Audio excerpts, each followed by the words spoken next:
Well, welcome to Let's Talk Business. Good morning, good afternoon, and good evening at whatever time you're catching us on YouTube, Roku, WWDBTV, or in He Is Now Staffing's social media. So today I have Kenyatta Lewis with us, and she's with MGM Resorts International, and I know you have a very long title, Kenyatta, so I'm going to turn it over to you for you to share with our audience. But before that, I just want to thank you so much for just giving us the honor of having you here on our show. So welcome. The honor is mine, Laura. Thank you so very much for having me on your show today, and with all your viewers out there in TV land and social land. So grateful to be here.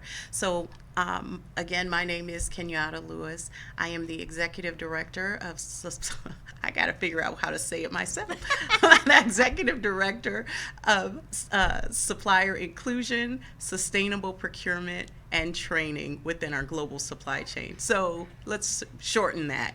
And we can say it's ESG in the supply chain, which is environmental social governance of MGM's global supply chain. So I was told from one of my mentors that you're actually originally from New Mexico. Well, I am originally from Las Vegas. Oh! So I was born at Sunrise Hospital. Okay, you're a local here. All right. So I was born here in Las Vegas. I did some elementary school here, and then my mother moved us to Albuquerque, where she's from. Okay. And so I spent several years in Albuquerque, and then I moved back here to Las Vegas in the early 90s. Right. So tell us a little bit about you. You know, how did you get to MGM? Well, it was, I would say it was by choice, but not by choice. Okay. So I always had this love and this passion for MGM because my father works there. Okay. He just retired in 2020, like 2 weeks before the pandemic. Oh, wow. But my father opened MGM Grand. And so there was always that love for the company. I had tried in the early 90s after starting my family, I tried to get in at MGM, but there wasn't like anything really there for me. I think they were looking more front of the house for the service industry, and I was more on the professional side. So there wasn't much there for me. Anyway, I happened to be working on the healthcare side, working at Desert Springs Hospital, and my boss went over to New York. Oh. And 6 months later, he called and said, "Can you come over here and help me here?" And couldn't afford to pay me more, and I went in as a clerk. I went in at the ground floor, very much entry level, in the basement at New York has a special place in my heart.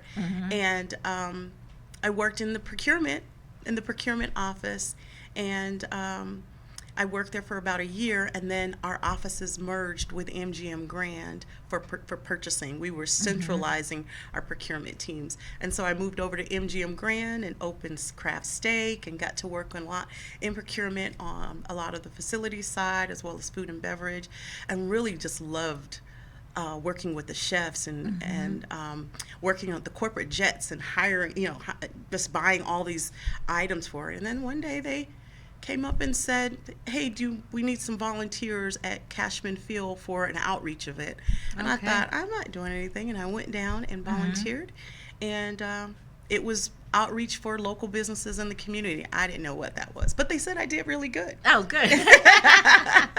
And so that kind of moved me into more of an outreach role. Okay. And a position opened within the corporate office 2 years into my time being with the company. And I applied for an analyst position on this thing that they were starting that was called supplier diversity. Okay. The rest is history because I've built since then, and it's been 24 years now. 24 years, wow. And just to think that your father was there first, and that's that's a great story. It really is. Yes. So I love it. It was, I think it was a match that was meant to be, and it's not in our time. It's when it's the right time. Definitely. So tell me, what does your department actually what do they do? So in our department in global procurement, we focus on buying everything that runs the operations for the company. So if you can taste it, smell it, see it, feel it, global procurement buys it. And my team's role is to ensure that as we're buying the lighting, the team is buying lighting and they're buying carpet and they're doing furniture and food and uniforms and lions and tigers, no bears. We have a whole aquatic system over at Mandalay. As we're buying all of those things, our role is to ensure inclusion. That we are inviting women, minority, veterans, LGBT plus, those with disabilities, that we're inviting those business owners to the table to compete for that business.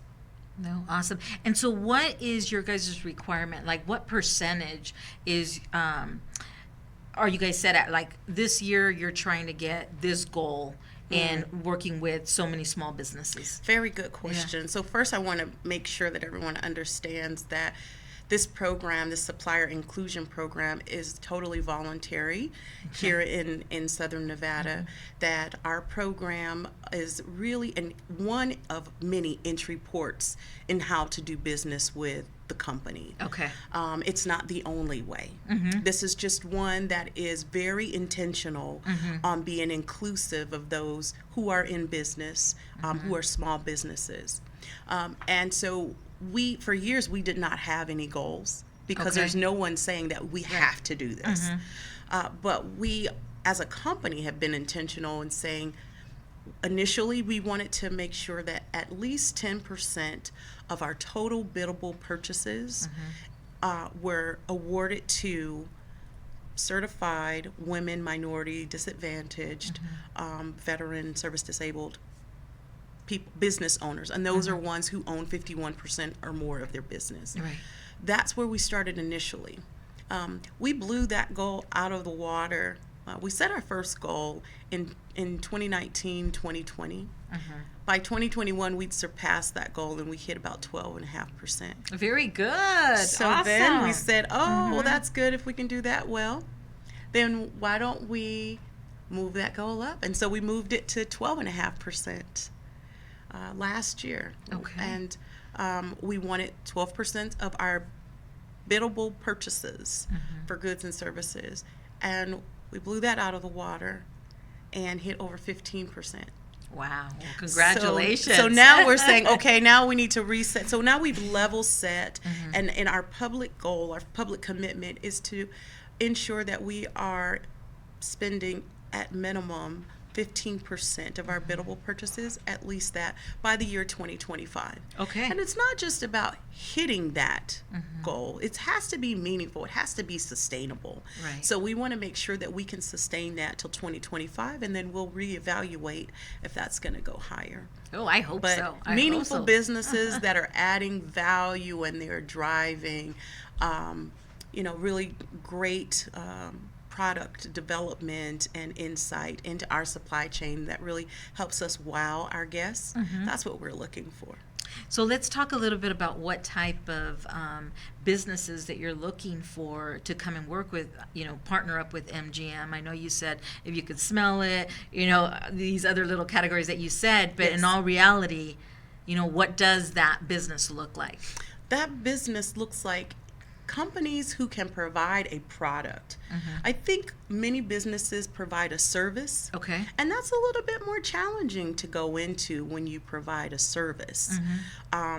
Whether it's consulting or staffing, those are a little bit more challenging. Right? One, because they're heavily saturated. Yes. With a lot of people already doing that. There's a heavily saturated, when I say products, then some may think that we need some mugs, like this nice mug here that has nice cold beverage in it.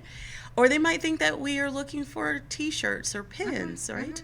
And those are pretty much mainstream items. But when we talk about products, we're looking for, is there anyone that can provide windows? Okay. Do you know how many windows we have on the Strip? Oh, geez. We own over half of the Las Vegas Strip. So if we need windows replaced, even if it's a service to do that, it's a product that someone that can provide windows, that can provide plumbing supplies. Okay. Having relationships with some manufacturers and being able to provide those products are really good. Carpet. We buy a lot of carpet. and a lot of tile, but there are not many small and diverse businesses that actually provide that. They might install it. Okay. But so that really helps when we can have suppliers that can provide those, or uniforms. Even some of the specialty appetizers by ethnic group. Okay. If it's Asian appetizers, Mexican appetizers, Italian appetizers, some of those eccentric foods that provide a nice diversity that we can provide in our buffets for our guests to try. Those things are really what I would say that we want companies to focus on. And then it's not just about those products, but it's also, where's some innovation? If there's an innovative product, there's something that you think this would go really great in a resort, an integrated resorts. And let's think about sustainability. If it's something that's going to, the product, the components of the product is it gonna help us decrease our energy usage, decrease water usage, any of those types of things that might be innovative. Something that might wow our guests, but also that's going to help us meet those environmental, decrease those impacts on the environment. Those are important to us too. Definitely. And you said, that you were pretty much half of the Strip, right? Yes. You're one of the biggest employers there is. Yes. MGM is huge. So it couldn't be then a small company that maybe does provide windows, but they can only provide windows like a certain amount of windows, right? That they don't have the capacity to be able to service an MGM. So what do you do in that type of case? That's a very good question, and I'm glad you asked that. Not only do we have operations on the Las Vegas Strip, but we have a large corporate footprint where we have non-resort offices. Okay. And so we have, a window washer or window cleaner that may only have a license for low rise. Okay. And maybe they can't do there's only a couple that can do the Luxor just based on the type of license it requires to clean that. And so we have contracts and opportunities on a smaller scale to help suppliers to kind of get their feet wet and make sure that they start small, so they're not set up for failure, but set up for success. So we look at that. How do we? And if it's not all properties, maybe it's just one location that they start on and they build from there. I would say that if it is a startup company, unless they're providing a niche product that's pretty innovative, I would not start with MGM. Right. I would really start with some smaller companies to make sure I make all of the mistakes and get all those kinks out of my business before I go to the big time. Yes. I would think of it as maybe like Little League. You got Pee Wee, and then you move up to the next level before you get to Major League, right? No, that makes sense. So I would say see it as stepping stones to the majors. And then you can make all those mistakes and you can strike out or you can foul out in those other ones. But by the time you make it to the majors, you pretty much got it dialed in and you're ready for prime time. What type of mentorship, if any, does the MGM provide for the small business community? So we have our supplier mentorship program that has been in place since 2016, and that's another goal we have, to graduate 150 businesses. And this program is really to help those established companies who've been in business about 3 years, who make roughly about $500,000 to $1 million on an annual basis, to look at their business, not how they're going to get business with MGM, but to ensure they have the right policies and processes in place, the right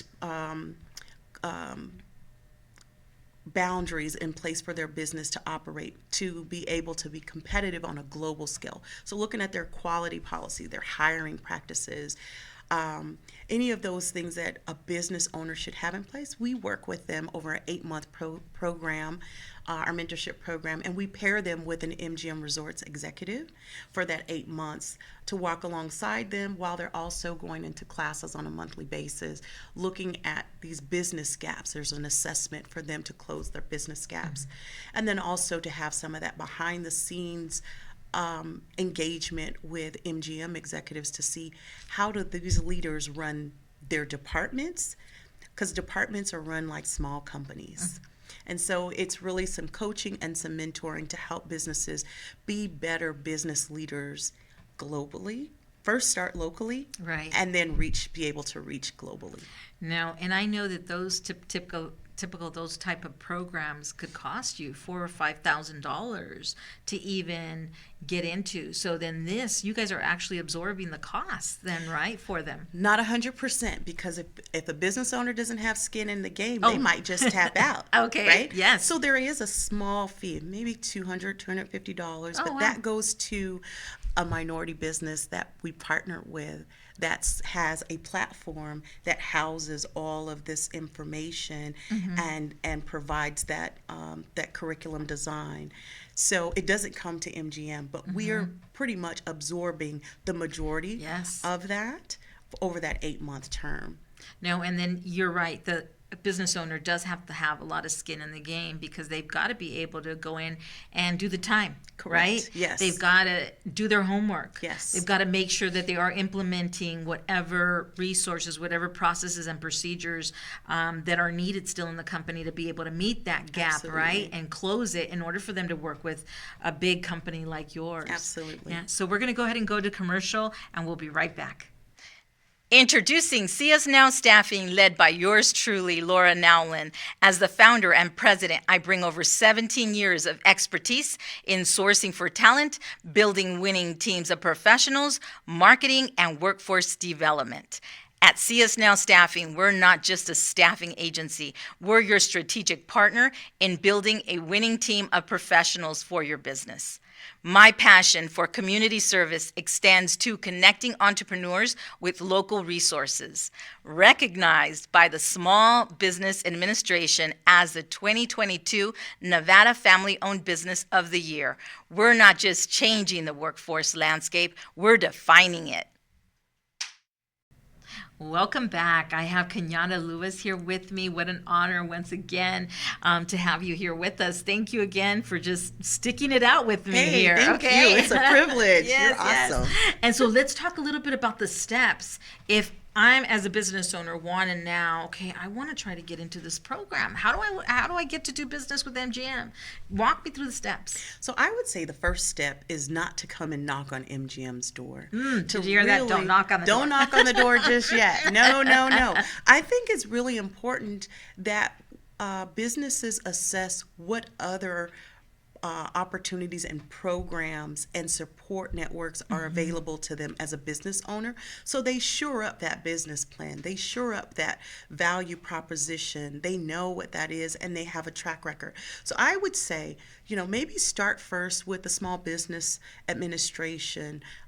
Look at their Thrive program. They have a program that really helps businesses. Clark County has a program, and they have some classes that you can even do virtually online, and it doesn't cost much, but it really helps a business owner to curate what is their value proposition, who's their target market, who are they really going after, and what is it that they're providing, to really dial in on that, and really talk about pricing. Do you really understand how to price it and when to increase your pricing?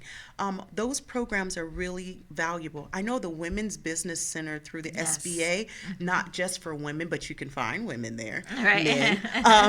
But those programs really help those that have the thought about going into business and help them to bring that to life. And then I would say graduate from some of those programs and identify those target clients and begin to get those contracts under their belt. And then maybe looking at some smaller contracts around town, or even if there are other complementary businesses that they may be able to team up with to have a larger presence. Because honestly, we're not going to, as a company, buy one product. Right. So if you're coming with one product, we really much want you to have a larger pool of offerings, unless it's something that's really niche that is going to stand alone. And then I think it's really good to be present, be visible in the community at networking events, chamber events. There's a lot of things that the chambers do, whether it's the Las Vegas Chamber, the Asian Chamber, the Latin Chamber, the Urban Chamber. Getting involved with and being seen, getting your face out there. Yes. Because oftentimes when we attend events, it's the people that we consistently see that we smile at and we're like, I saw them at such and such. Now, you have to monitor that if you're in business because it can be costly. But be selective and be visible and make those connections to get the word out about your business, the good that you're doing in the community. Giving back in the community. That's another way of being visible. Right. And then reach out to MGM. Email them at supplierdiversity@mgmresorts.com. Making sure that you have a capability statement, which is a business resume that really speaks to what your sweet spots are. What is it that you focus on? Know what you do and don't deviate from that to try to be everything to everyone. And I think it's just an introduction email, or when you see an MGM representative out, don't try to pitch him on the first time on your business. Take time to build the relationship as you would if you were courting someone. Business is the same way. No, definitely no. Great advice. And then them sending out an email, that's great advice to do that. But then at the same time, there is a portal they can go to at the website, right? To try to register for the Supplier Diversity Program, They right? can go to our website at mgmresorts.com and /CSR. It tells you everything about our program. That's another thing. Make sure you do your homework on the companies that you're wanting to do business with to really understand. There's a list out there that says, what do we buy? And ensuring that you can see your business there. If you can't see your business there, maybe we don't buy that. You can still send an inquiry about that, but understanding who we are, what properties and resorts do we have, whether here in Southern Nevada, nationally or globally. It really impresses us when companies come to us and they've done their research on our business and they know exactly where they fit in. That's so important. But they can go to mgmresorts.com /CSR and look under Supplier Diversity and register with us there to have your company noted. But I would say the main point is to send that introductory email. There is someone on our team that manages that mailbox. It's not a black hole. You will get a response. Nice. And then send that value proposition. And sometimes you could just ask for a 10-minute meeting just to be able to talk to them about your product, to speak with the team. Also, if we are out at an event, you definitely want to come and if they have where you can do a roundtable discussion, sit around the table and talk with us, as we like to meet new people and learn about what value they bring. And I'll tell you, oftentimes it's not the prime thing that they sell that we're interested in. It's that other thing that they just do on the side that we're like, oh, tell us more. So don't think that it's just, that one thing. Share with us a little bit about all the things that the business has to offer. Yeah. So MGM is very active. You guys are very active. You give a lot of resources, funds to the community. You participate in many, many different events, and I know I've seen you more than once at different events.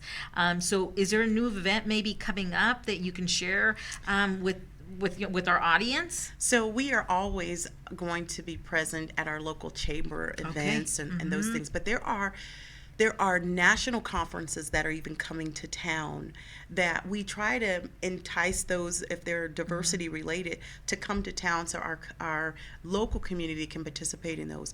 We have the Disability In Conference that's coming to the Cosmopolitan. Okay. Many business owners don't realize they probably haven't self-identified, but a lot of them may have a disability. If you take high blood pressure, that's considered a disability. If you get migraines, it's considered a disability. Well, there will be this meeting at the Cosmopolitan in the middle of July for business owners who have disabilities, and they're from all walks of life, but they're major corporations from all over the world that will be here that are focused on doing business with people who have disabilities. Wow. And for some of those businesses, they have money's set aside, and they're looking for those companies. So that's one conference. There's another. The NAACP is having a conference this weekend. I know their Juneteenth festival is going on, and MGM is a major supplier and supporter and sponsor of that. That will be at the World Market Center, and we'll have representatives there as well, looking for business owners. One of the things that I want people to know is, if you don't see my face, if you don't see Rhoda Hassad, who's on my team as a supplier diversity manager, if you don't see her face, you can talk supplier diversity with anybody in MGM, and it will make its way back around, because it doesn't reside just in procurement, it's in the business. Great. And if you can give out maybe the email address again, and then a website where they could go, because I believe even if you go to a website, it may take you to the hotel area, right, of trying to get a room. But there's actually a segment, an area for the supplier diversity, yes, right? So if you go to the homepage and just mgmresorts.com, then you can scroll all the way to the bottom where you see the little bitty letters, and there's a section there that gets you there very quickly. It says global procurement, or it will say social impact and sustainability. You click on that, and it's going to take you right into our social impact and sustainability for MGM Resorts. Also, the email address is supplierdiversity@mgmresorts.com. supplierdiversity@mgmresorts with an S on the end of resorts.com. Great. Do you guys assist at all with capability statements? Are you guys maybe putting on workshops, or do you say, no, go to the SBA or SBDC for those type of issues? We actually partner with the SBA and with the chambers for those capability statement services, and we will show up and serve as a critiquer. We will kind of rate and talk and coach businesses through it. And I think that's the best way to do it, because then you hear it from different industries and what they're looking for. So we won't do it on our own, because there are already such great organizations that are doing this. We want to come alongside them and partner and ensure that we are present in the community and being there to provide a listening ear or a word that would help the suppliers know about opportunities. Now, well, once again, I want to thank you so much for being on our show. We're almost out of time. Yes. We have a few minutes left. What would you also like to share with our audience? Anything else in closing? In closing, I'd like to say, don't focus just on being a diverse-owned business or a minority-owned business. Let's really open that horizon and think about not supplier diversity, but business diversity. Okay. And that's the trend. It's moving away from just supplier diversity, which is going through a procurement space, but really looking at how does it show up in the business. And I would think business owners really should lead forward with, what are they doing in their business that impacts the environment? Okay. We live in the desert, and so leading even with some of those things, and when they're meeting with any company, talk about what you're doing for recycling from a recycling standpoint. What are you doing to, do you have alternative fuel energy efficient vehicles that are in your fleets? If there's something that you're doing with your employees to reserve water, any of those things, that's something else that's a competitive advantage, because for corporations, that's important. Everyone's focused on, what are my suppliers doing? Because whatever the supplier does to decrease their impacts to the environment, it impacts our business. No, definitely great advice, and that is so true. Yes. And that's why you guys actually have your program, right, to help me fill in those gaps, Fill right? those gaps, correct. No, thank you once more, Kenyatta, for being on our show. You can catch us on WWDBTV, on Roku, on YouTube, See Us Now Staffing, and we launch every single Friday at 3 o'clock our new episode. We'll see you then. Thank you once again, Kenyatta. Thank you.